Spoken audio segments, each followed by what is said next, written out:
दोस्तों मैं सतबीर सिंह अपने YouTube के भारत लिंक ग्लोबल चैनल पर आपका स्वागत करता हूं।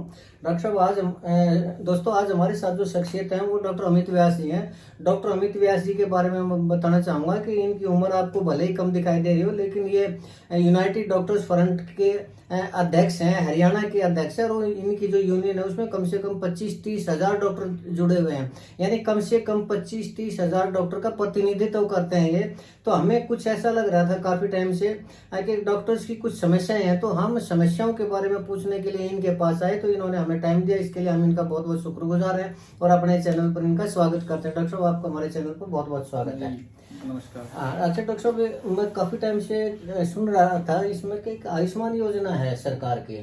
तो सरकार तो प्रधानमंत्री मोदी तो हर कहीं जाते हैं और ये कहते हैं कि इतनी अच्छी योजना है, इसका गरीबों का इलाज मुफ्त होता है, लेकिन मुझे ऐसा लग रहा है कि इसमें कुछ ना कुछ प्रॉब्लम भी है। तो आप थोड़ा ये बताएं कि पहले तो डॉक्टर के नजरिए से बताएं आप मुझे कि डॉक्टर्स को क्या प्रॉब्लम है इस आयुष्मान योजना से। सर, वर्ष 2018 से हाँ, प्रधानमंत्री नरेंद्र सिंह मोदी जी ने इस योजना को, जो प्रधानमंत्री जन आरोग्य योजना के नाम से है, उसको शुरू किया था। ठीक है। और हमने जो 2018 से ही देखते आ रहे हैं, इसमें प्राइवेट हॉस्पिटल्स हैं जो उनकी भुगतान संबंधी समस्याएं हैं। अच्छा, और हमने इस चीज को लेके हम शुरू से ही इसका विरोध करते आए हैं। भुगतान समस्या क्या समस्या है प्राइवेट डॉक्टर्स की? प्राइवेट डॉक्टर्स, मान लिया सर ऐसे है कि प्राइवेट डॉक्टर कोई भी इलाज कर रहा है किसी मरीज का, ठीक है, उसकी पेमेंट 6-6 महीने डिले होती है। अच्छा। और मान लिया, मतलब आप ये कह रहे हैं कि मरीज का तो इलाज फ्री में हो जाता है, हाँ जी, और आगे से जो उसकी कॉस्ट होती है वो सरकार देते नहीं, वो 6-6 महीने रुक जाती है, ये कह रहे हैं आप? हाँ, सरकार इस चीज पे बोलती है कि हम एक फर्जी केस है कोई भी, उसको डिटेक्ट करने के लिए, उसको देखने के लिए हम पेमेंट डिले कर रहे हैं। पर एक केस की वजह से, 2 केस की वजह से पेमेंट सारी रोक दी जाती है और पूरे हरियाणा के हॉस्पिटल्स की पेमेंट रोकी जाती है। अच्छा, फर्जी केस किसी और जगह होता है, पूरे हरियाणा की पेमेंट रुक जाती है, ये तो अनुचित है। तो इसके लिए सर हमने 30 जनवरी को प्रधानमंत्री नरेंद्र सिंह मोदी जी को पत्र लिख हमने भुगतान संबंधी समस्याएं व अन्य समस्याओं के समाधान की बात की थी। पर इसमें भारत सरकार ने हस्तक्षेप कर भुगतान संबंधी समस्याओं को कुछ हद तक ठीक किया। और बजट राशि जो हरियाणा सरकार ने वो पहले ही डिसाइड कर दी गई कि आने वाले वर्ष में हम 2500 करोड़ रुपए भुगतान के लिए रखेंगे। ठीक है। परंतु अभी भी वो समस्याएं ऐसी की ऐसी बनी हुई है। अच्छा। अभी भी पेमेंट हमारी हॉस्पिटल्स की डिले हो रही है। तो आप उसके लिए एजिटेशन क्यों नहीं करते? हमने इसको बार बार हरियाणा सरकार को चेतावनी और हरियाणा सरकार को बार बार हम बोलते हैं और हमारी मीटिंग भी होती है प्रॉपर। आपकी आवाज नहीं सुनी जा रही? आवाज नहीं सुनी जा रही सर, बिल्कुल। ये तो बहुत गलत बात है डॉक्टर साहब। ये तो आपने बताया ना प्राइवेट हॉस्पिटल के अंदर जो प्रॉब्लम आ रही है वो ठीक है। उसके बाद सरकार ने 2500 करोड़ का बजट भी एलोकेट किया है, लेकिन उसके बावजूद भी जो समस्या है वो जो कि तो है। तो इसके लिए आप लोग सरकार से मांग कर रहे हैं और सरकार को आपकी इस मांग का ध्यान देना चाहिए और जल्दी से जल्दी। अब मान लीजिए एक हॉस्पिटल ने तो गलती कर दी, किसी एक केस की गलती कर दी, पूरे हरियाणा के डॉक्टरों की पेमेंट रोकना, हॉस्पिटल की पेमेंट रोकना, ये सरासर अनुचित है डॉक्टर साहब। मैं भी इस चीज में आपका समर्थन करता हूँ। अच्छा डॉक्टर साहब, एक बात है, मुझे कुछ सुनने में ऐसा मिला था कि आपके कोई आयुष्मान मित्र होते हैं, उनकी भी क्या कोई प्रॉब्लम, तो वो क्या चीज है ये बताइए आप। हमने जब प्रधानमंत्री जी को पत्र लिखा था उसमें हमारी एक मुख्य मांग थी, वो ये थी कि इसमें आयुष्मान योजना को जो चला रहे हैं आयुष्मान मित्र, उनकी हरियाणा में सैलरी की समस्या। और उनको हरियाणा में 5000 रुपए सैलरी हरियाणा सरकार द्वारा दी जा रही है। आयुष्मान मित्र डॉक्टर होते हैं या प्राइवेट लोग होते हैं 10वीं-12वीं पास? नहीं, आयुष्मान मित्र ग्रेजुएट प्लस जो मेडिकल नॉलेज रख रहे हैं। अच्छा, मेडिकल नॉलेज वाले, ठीक है। एक तरह के स्किल्ड वर्कर्स हैं। कितनी सैलरी दे रहे हैं उनको? उनको हरियाणा सरकार 5000 रुपए सैलरी दे रही है। बंधुआ मजदूर सोच रही है कि हरियाणा सरकार उनको 5000 रुपए कोई सैलरी? डीसी रेट भी कम से कम 18000 रुपए का है, उससे कम तो वैसे भी नहीं दे सकते। वर्ष 2018 में ठेकेदारी प्रथा के तहत इनको लिया गया था, नियुक्त किया गया था। अरे तो ठेकेदारी प्रथा का भी तो ये रूल है डॉक्टर साहब के डीसी रेट से कम नहीं दे सकते। तो ये तो कोर्ट का मामला, कोर्ट में जाइए आप। ये तो बहुत गलत बात है। अगर 5000 रुपए की उसको सैलरी मिले पूरे महीने में, वो 5000 रुपए में क्या करेगा? वो अपने परिवार को कहाँ से चलाएगा? अपना 5000 रुपए तो उसका किराया लग जाएगा। ये तो सरासर अनुचित है हरियाणा सरकार की। इसके तो तुरंत हरियाणा सरकार को इसका समाधान करना चाहिए। कम से कम डीसी रेट के ऊपर आप जो कह रहे हैं कि डीसी रेट से कम नहीं मिलता, तो आयुष्मान मित्र को भी डीसी रेट से कम नहीं मिलना चाहिए। 18 आजकल हरियाणा कौशल रोजगार योजना के तहत भी 20-20, 22-22 हजार रुपए की जॉब मिल रही है। तो क्या हरियाणा सरकार ये कह रही है कि आयुष्मान मित्र है ये उससे भी कहीं गुजरे हो गए, बंधुआ मजदूर हो गए क्या? ये गलत बात है ये हरियाणा सरकार की। डॉक्टर साहब, आप इस चीज के लिए सरकार से डिमांड क्यों नहीं कर रहे? सरकार से मैं बताऊं कि हम मुख्यमंत्री नायब सिंह सैनी जी से और इसके अलावा हम स्वास्थ्य मंत्री कुमारी आरती सिंह राव जी से 2 बार मिल चुके हैं जी, और अभी तक समस्या का समाधान नहीं हुआ है। विभाग के संबंधित अधिकारियों ने एक लेटर जारी कर वर्ष 2022 में इनको पार्ट टाइम डिक्लेयर कर दिया।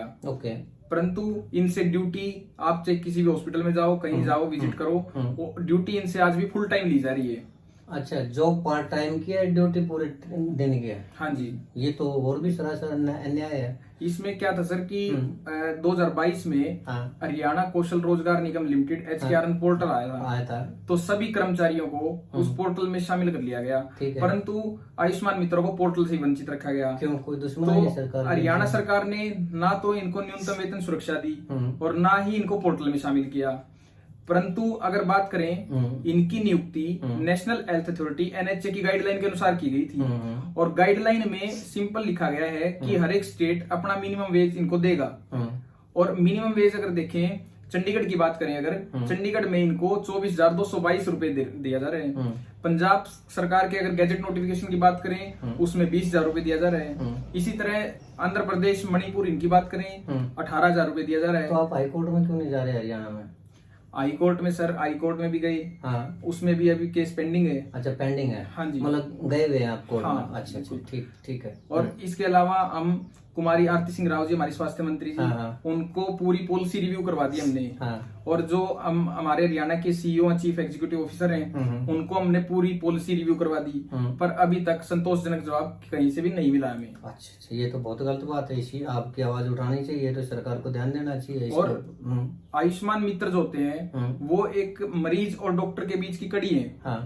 कोई भी मरीज हॉस्पिटल में आता है तो उसका इलाज जब तक आयुष्मान मित्र अपने पोर्टल में शामिल ना कर ले उसको, तब तक उसका इलाज शुरू नहीं होता, चाहे कितना ही गंभीर मरीज क्यों ना हो। अच्छा, मतलब ये है कि वो एक जरूरी हिस्सा है। हाँ जी, बहुत अच्छी बात है डॉक्टर। लेकिन एक मैंने सुना था कि कोई इनके ऊपर अगर कोई वेरिफिकेशन के ऊपर KYC के तहत अगर कोई गड़बड़ी पाई जाती है, जो कि वेरिफिकेशन सीनियर अधिकारी करते हैं, और उसके ऊपर जो जुर्माना 4 गुना जुर्माना आयुष्मान मित्र से लेती है सरकार, ये क्या मामला है? इसकी अगर सर मैं एक छोटा सा एग्जांपल देके आपको समझाऊं इसमें, और दर्शकों को भी सरल भाषा में अगर समझ में, तो इसमें कैथल में हमारे एक आयुष्मान मित्र थे, ठीक है, तो उन्होंने 4 कार्ड KYC करके 4 कार्ड अप्रूव करवाए, ठीक है। तो उनको जब चारों पेशेंट थे तो वो प्राइवेट हॉस्पिटल में गए और उन्होंने 4 लाख का पैकेज उसने यूज किया। तो जब उनका क्रॉस चेक हुआ, card Ayushman card cross check हुआ, तो उसमें फेक निकला। क्या डॉक्टर साहब, क्या बताया आपने? 4 फर्जी केस का, दोबारा बताना। तो इसमें सर ऐसे था, कैथल के हमारे आयुष्मान मित्र थे, उन्होंने 4 कार्ड की KYC की, और KYC करने के बाद वो चारों पेशेंट प्राइवेट हॉस्पिटल में इलाज लेने चले गए, ठीक है, और उन्होंने इलाज लिया 4 लाख रुपए का, ठीक है। तो जब क्रॉस चेक हुआ आयुष्मान कार्ड, तो आयुष्मान कार्ड चारों के फर्जी निकले, ठीक है। तो उसमें जो संबंधित अधिकारी हैं, उन्होंने कार्रवाई करते हुए 300% पेनल्टी का वो आयुष्मान मित्र पे डाल दिया। आयुष्मान मित्र पे? आयुष्मान मित्र का तो सिर्फ कार्ड बनाने का काम होता है। आयुष्मान मित्र का काम सिर्फ इतना है, कार्ड बनाने में KYC करना, अप्रूव करना। जो हमारी पंचकुला अथॉरिटी है, आयुष्मान अथॉरिटी, वो सारा काम उनका है। वो क्रॉस चेक करें, वो वेरीफाई करें। मतलब जो KYC का मतलब ये है कि जो आधार कार्ड है, राशन कार्ड या जो कुछ भी है, वो जो भी डॉक्यूमेंट लेके आएगा में पेशेंट, उसी के बेस पे KYC कर देता है आयुष्मान मित्र। और उस डॉक्यूमेंट्स की वेरिफिकेशन में काम होता है सीनियर अधिकारी। तो ये फॉल्ट आप ये कह रहे हैं कि सीनियर अधिकारी का, सीनियर अथॉरिटी का है? तो सर ये प्रशासनिक लापरवाही, पर इसका जो सारा जुर्माना है वो एक आयुष्मान मित्र पे डाल दिया गया, जिनको 5,000 रुपए सरकार दे 5,000 रुपए दे रही है, और 4 लाख का 300% अगर देखे 12 लाख रुपए पेनल्टी एक आयुष्मान मित्र पर लगा दी गई। ये तो अनुचित है। फिर आपने इसकी आवाज उठाने के लिए क्या किया? इसकी आवाज उठाने के लिए विभाग के संबंधित अधिकारी, जिसमें हमारी CEO है, ज्वाइंट CEO है, उनसे लगातार हमने मीटिंग करी, लगातार हमने अपनी डिमांड रखी, पर अभी तक उसमें भी कोई समाधान नहीं हुआ। डॉक्टर साहब, आपकी तो बहुत ज्यादा समस्याएं हैं, अभी तो और भी काफी समस्याएं हैं, जैसे बॉन्ड पॉलिसी है और कुछ है, सिक्योरिटी का मामला है। तो ये तो चलिए डॉक्टर साहब, समय अभाव है, हमारे पास इतना समय तो हम नहीं दे पाएंगे। हाँ, ये है कि अगली वीडियो में आपको जरूर इस पर जो भी प्रॉब्लम है उसके बारे में डिस्कस करेंगे। तो आज के लिए मैं माफ़ी चाहूँगा डॉक्टर साहब, इतना ही टाइम दे पाएंगे। तो दोस्तों, ये जो डॉक्टर्स हैं जिनको कि भगवान का दर्जा दिया गया है, आज वो खुद प्रॉब्लम के अंदर हैं। आज वो खुद अपना समय है ना वो ऐसे काटने लग रहे हैं, सरकार की तरफ देखने लग रहे हैं, लेकिन सरकार है कि उनकी समस्याओं का समाधान ही नहीं कर रही। अगर डॉक्टर की समस्या का ही समाधान नहीं होगा तो आम आदमी की समस्या का समाधान कैसे होगा, ये एक सोचने वाली बात है। तो हरियाणा सरकार को चाहिए, मुख्यमंत्री नायब सिंह सैनी जी को भी चाहिए, और उसके साथ साथ जो स्वास्थ्य मंत्री हैं आरती सिंह जी हैं, उनको भी चाहिए कि वो इनकी समस्याओं का समाधान करे। ये हम भारत लिंक ग्लोबल के तो इसकी मांग करता है। डॉक्टर्स की तरफ से भी हम सरकार से डिमांड करते हैं कि इनकी डॉक्टर्स की जो समस्याएं हैं उनका समाधान करें। क्योंकि अगर एक डॉक्टर ही मुसीबत में होगा, डॉक्टर को ही प्रॉब्लम होगी, डॉक्टर को ही टेंशन होगी, तो कैसे वो एक मरीज का इलाज कर पाएगा। तो डॉक्टर साहब, आपने हमें टाइम दिया, इसके लिए आपका बहुत बहुत धन्यवाद। और फिर सरकार से अनुरोध है, एक बार आप भी सरकार से अनुरोध करिए कि आप समस्याओं का समाधान जल्द से जल्दी करें। हम आपके भारत लिंक ग्लोबल चैनल के माध्यम से दर्शकों को ये साफ साफ बताना चाहते हैं कि हम मुख्यमंत्री नायब सिंह सैनी जी और स्वास्थ्य मंत्री कुमारी आरती सिंह राव जी से इनसे अनुरोध करते हैं कि आयुष्मान मित्रों की और आयुष्मान संबंधी समस्याओं पर तुरंत हस्तक्षेप करें और इन समस्याओं को तुरंत समाधान करें। इससे न केवल आयुष्मान योजना की मूल भावना बनी रहेगी, परंतु हरियाणा के नागरिकों को भी स्वास्थ्य का उचित लाभ मिल सकेगा। जी, बहुत बहुत शुक्रिया डॉक्टर साहब, आपने टाइम दिया, इसके लिए आपका बहुत बहुत धन्यवाद। तो दोस्तों, ये थे हमारे डॉक्टर अमित व्यास जी। आपने इनके विचारों को सुना, तो हम चाहेंगे कि आप भी सरकार से इनकी आवाज उठाएं ताकि जल्दी से जल्दी इनकी समस्या का समाधान हो सके। और इसके साथ ही आपने हमारे ये वीडियो देखा, इसके लिए हम बहुत बहुत शुक्रिया अदा करते हैं और आपसे अनुरोध करते हैं कि अगर आपको लगता है कि वास्तव में ये एक अच्छी सोच और डॉक्टर्स की जो डिमांड है वो अच्छी डिमांड है, तो इस वीडियो को ज़्यादा से ज़्यादा शेयर करें और सरकार तक इसको जरूर भेजें। इसके साथ एक बार फिर से डॉक्टर साहब का भी बहुत बहुत धन्यवाद, आप लोगों का भी बहुत बहुत धन्यवाद। नमस्कार, जय हिंद, जय भारत।